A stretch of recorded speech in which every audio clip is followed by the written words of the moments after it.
Our guest on the program this morning here at WHIO Reports, Mickey McCabe, the Vice President of Research at the University of Dayton, Dr. S. Narayan from the Wright State University Research Institute, and Ryan Fenley, the Director of Operations and Strategic Initiatives at Wright State's Research Institute.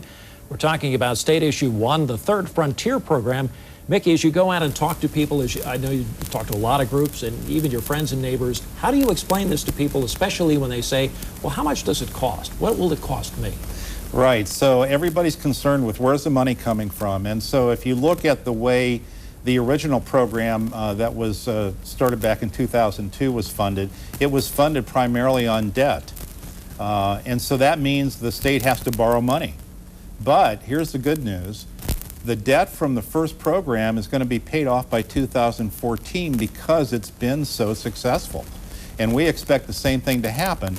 The good news is there's no increase in taxes for Ohioans, and because it's debt funded, the return on investment is 8 to 1 so far in the current program. The new program, again, funded by debt, but we expect it to be paid off in a very short time frame, just like the first one was. And Ryan, when you talk to people, you say, what, this is a renewal. This is essentially taking that current program, let's continue it.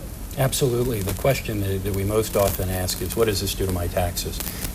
And we make it clear that it's a renewal, that there is no additional burden that's placed on anyone, and that this is key for the state to continue to move forward. Mm-hmm. And one of the issues that had come up, well, it does with every ballot issue, is to say, well, what happens if I say no? Everybody wants to know that. That's an option you don't want to hear about. Dr. Reswood? People say, well, what happened if I would vote no? Well, you know, I read somewhere where it said something like education is expensive, but the alternative is worse. And, you know, you need to invest in order to seek a return, right? And it's fundamentally that question. What do you invest in? Do you want to invest in your future? Or do you just step back and hope that an accident occurs and somehow we revive ourselves from the economic doldrums and then go into the new sort of innovation-based, knowledge-based economy? And so, really, I think that's something to look at. I mean, what do we want our future to be? And how do we enable that through the right investments that help support the growth of infrastructure in terms of people, equipment, and collaboration? And that's what this Third Frontier program is all about. And the timing of this is really important as well. Narayan's absolutely right. Voting no on issue 1 is like voting no for a future for Ohio. It just doesn't make any sense. This has been the best program we've seen in a long, long time.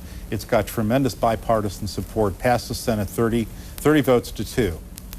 You don't get any better than that. Over 150 organizations in the state are on the list for saying yes, vote yes on issue 1. Very good. Thanks for your time on the program this morning. If people at home want more information about this, check our website. It's all at WHIOTV.com. We'll have complete coverage of issue 1 as we head closer to Election Day. That's coming up on May 4th. Also, check the community page on WHIO TV for upcoming events all around the Miami Valley. Now, to you at home, thanks for watching this morning. I'm Jim Oddie. I'll see you next time on WHIO Reports.